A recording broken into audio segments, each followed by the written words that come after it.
وصلت إلى دولة الإمارات العربية المتحدة عناصر القوات المسلحة المصرية لتنفيذ التدريب المصري الإماراتي المشترك زايد، والذي يستمر على مدار أسبوعين، ويشارك في التدريب وحدات من القوات البحرية والجوية والقوات الخاصة لكلا البلدين. نتابع.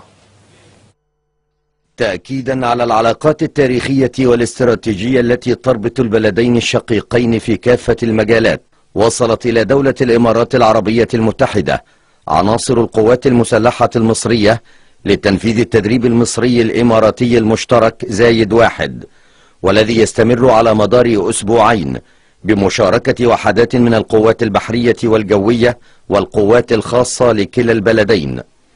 ويشتمل التدريب على العديد من الأنشطة والفعاليات، من بينها نقل وتبادل الخبرات التدريبية بين الجانبين في كافة التخصصات. يأتي ذلك في إطار حرص القوات المسلحة على تعزيز التعاون العسكري وتبادل الخبرات مع الدول الشقيقة والصديقة لمواجهة التحديات والظروف الراهنة التي تمر بها المنطقة.